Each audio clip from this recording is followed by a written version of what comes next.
আসসালামু আলাইকুম। প্রিয় দর্শক, আপনাদের সবাইকে স্বাগতম। অন্যান্য জাতি ধর্মের ভাই বোনদেরকে আদাব, নমস্কার জানাই। আজকের বিষয় শেখ হাসিনার দেশে ফেরার ঘোষণা, রাজনৈতিক অস্থিরতা এবং বাংলাদেশের ভবিষ্যৎ কোন পথে। শেখ হাসিনার ঘোষণা রাজনীতিতে নতুন আলোড়ন। প্রিয় সুধী, সাবেক প্রধানমন্ত্রী জননেত্রী শেখ হাসিনার দেশে ফেরার ঘোষণা ঘিরে বাংলাদেশের রাজনীতিতে নতুন আলোড়ন তৈরি হয়েছে।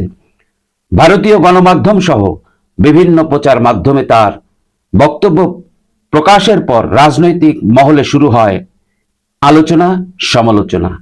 কেউ বলছে তিনি ফিরলে আইনের মুখোমুখি হবেন, কেউ বলছে তাকে কারাগারে যেতে হবে, আবার আওয়ামী লীগের নেতাকর্মীরা বলছেন শেখ হাসিনাকে রাজনৈতিকভাবে হেনস্থা করা হচ্ছে। কিন্তু মূল প্রশ্ন হলো, বাংলাদেশ কি আইন ও ন্যায় বিচারের পথে চলবে নাকি প্রতিহিংসার রাজনীতির পথে যাবে? একজন সাবেক প্রধানমন্ত্রীকে নিয়ে বিচার হতে পারে, সমালোচনা হতে পারে, কিন্তু সবকিছু হতে হবে প্রমাণ, আইন ও ন্যায়ের ভিত্তিতে। মামলা ও বিচার, শেষ কথা বলবে আইন। প্রিয় দর্শক, শেখ হাসিনার বিরুদ্ধে যেসব মামলা ও অভিযোগ তোলা হচ্ছে তা নিয়ে দেশে বিদেশে আলোচনা চলছে। আওয়ামী লীগের দাবি এসব মামলার অনেকটাই রাজনৈতিক উদ্দেশ্য প্রণোদিত।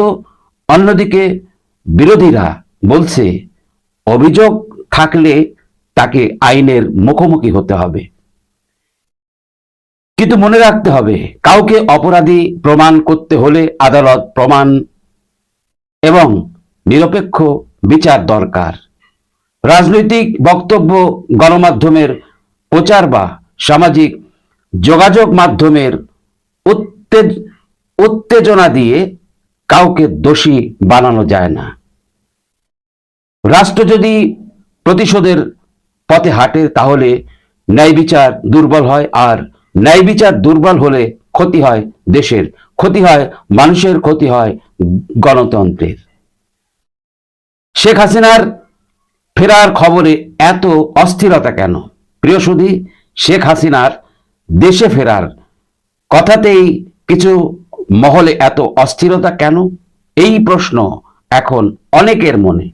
কারণ শেখ হাসিনা শুধু একজন ব্যক্তি নন, তিনি বাংলাদেশের রাজনীতির একটি বড় অধ্যায়। তার নেতৃত্বে দেশ দীর্ঘ সময় পরিচালিত হয়েছে।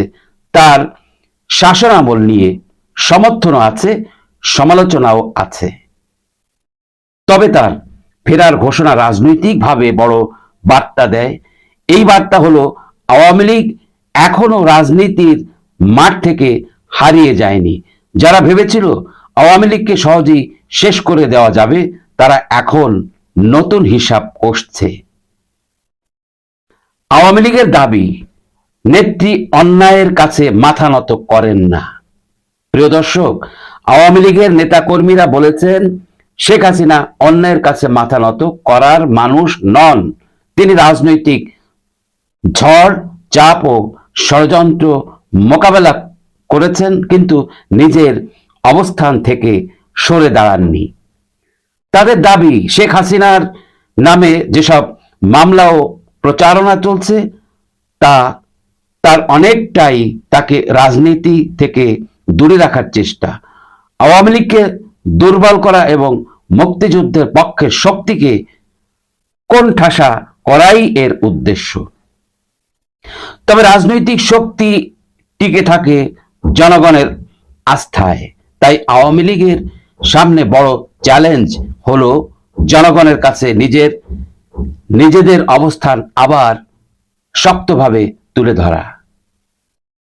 কঠোর ভাষা কি দেশকে শান্ত করবে? প্রিয় সুধী, শেখ হাসিনাকে নিয়ে অনেকেই কঠোর ভাষায় কথা বলছে। কেউ শাস্তির কথা বলছে, কেউ কারাগারের কথা বলছে, কেউ রাজনীতি থেকে সরিয়ে দেওয়ার কথা বলছে। কিন্তু প্রশ্ন হলো, এই ভাষা কি দেশকে শান্ত করবে নাকি আবারও বিভক্ত করবে? একটি গণতান্ত্রিক দেশে অভিযোগ থাকতে পারে, বিচার থাকতে পারে, কিন্তু কাউকে আগে থেকেই দোষী ঘোষণা করা ন্যায় বিচারের পথ নয়।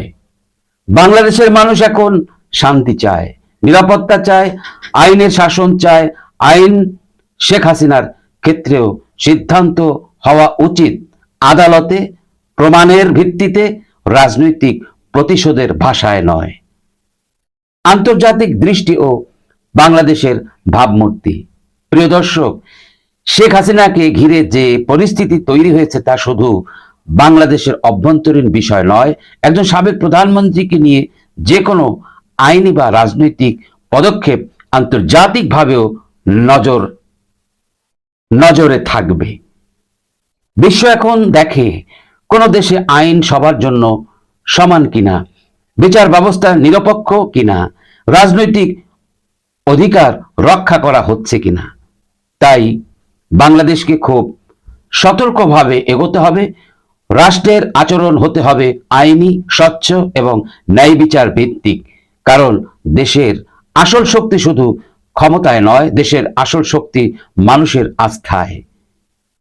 জনগণের প্রশ্ন, বাংলাদেশ কোন পথে যাবে?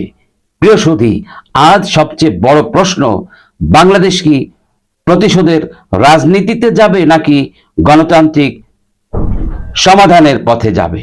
একটি বড় রাজনৈতিক দলকে চাপ দিয়ে, মামলা দিয়ে বা ভয় দেখিয়ে পুরোপুরি শেষ করা যায় না। ইতিহাস বলে রাজনৈতিক বিশ্বাস দমন করা যায়, কিন্তু মুছে ফেলা যায় না। আবার আওয়ামী লীগেরও দায়িত্ব আছে জনগণের আস্থা নতুন করে গড়ে তোলা, শান্তিপূর্ণ রাজনীতি, সংগঠন, শৃঙ্খলা এবং জনগণের